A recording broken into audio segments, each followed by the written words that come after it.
নমস্কার। আজকের আলোচনার বিষয় ৩২,০০০ প্রাইমারি চাকরির মামলাকে কেন্দ্র করে। আপনারা জানেন যে আজকে শুনানি ছিল, প্রায় ২.৫ ঘন্টা ধরে, দীর্ঘ সময় ধরে শুনানি চলেছে এবং শিক্ষকদের পক্ষের অ্যাডভোকেট কল্যাণ বন্দ্যোপাধ্যায় বেশ কিছু জোরালো যুক্তি দেখিয়েছেন আদালতে। এবং এই যে মামলা, সেটা অনেক দিন থেকেই চলছে। আসলে প্রাক্তন বিচারপতি অভিজিৎ গঙ্গোপাধ্যায় মহাশয় ২০১৪ যে প্যানেল প্রাথমিকের, সেই প্যানেলকে কেন্দ্র করে রায় দিয়েছিলেন যে অনেক দুর্নীতি, অনেক অনিয়ম এর ভিত্তিতে। সেটাই এখনো পর্যন্ত চলছে। যেরকম হাইকোর্ট, তারপর সুপ্রিম কোর্ট থেকে আবার হাইকোর্টে এসেছে।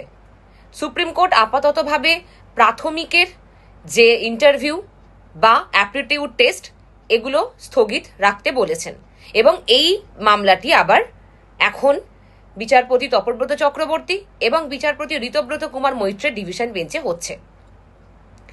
এবার যেই সমস্যাগুলো তৈরি হয়েছিল, অভিজিৎ গঙ্গোপাধ্যায় মহাশয়ের কথা অনুযায়ী তিনি অনেকগুলো পয়েন্টের কথা বলেছিলেন। সেখান থেকে যেরকম অ্যাপটিটিউড টেস্ট নেওয়া হয়নি, তার পাশাপাশি প্যানেল নির্দিষ্টভাবে প্রকাশিত হয়নি, এই অনেক কিছু জটিলতা তৈরি হয়েছিল।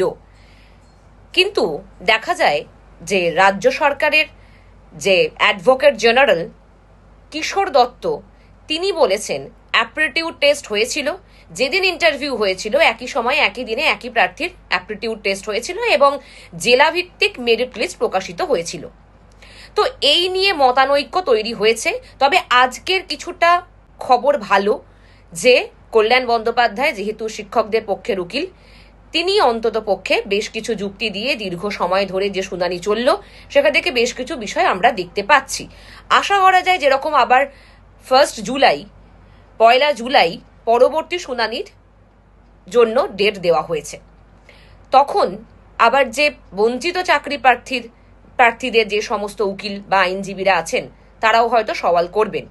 বিষয়টা কোন দিকে যায় সেটা দেখার বিষয়। তবে একটা কথা ঠিক, যেরকম 26,000 চাকরি বাতিল হলো, আবার নোটিফিকেশন বেরোলো, পরীক্ষা হচ্ছে, এইটাও কিন্তু কিছুটা একই রকমই দুর্নীতির ছায়া এখানেও দেখা দিয়েছে। যেরকম ধরুন যে একটি বেসরকারি সংস্থা, যার আন্ডারে ওএমআর বা এই উত্তরপত্রের সমস্ত দায়িত্ব ছিল, সেই যে S Basu Roy and company, কিসের ভিত্তিতে এদেরকে টেন্ডার দেওয়া হলো, কোন আইন মেনে টেন্ডার দেওয়া হয়েছে, এই নিয়েও প্রশ্ন বেশ উঠেছে। বিচারপতি তপব্রত চক্রবর্তী এই নিয়ে প্রশ্ন করেছেন। সুতরাং অনেকই জটিলতা আছে। তার কারণ কোনো গ্রাউন্ডেই রাজ্য সরকার একই সাথে ক্ল্যারিটি এবং ট্রান্সপারেন্সি মেনটেন করতে পারেনি বা দেখাতে পারেনি।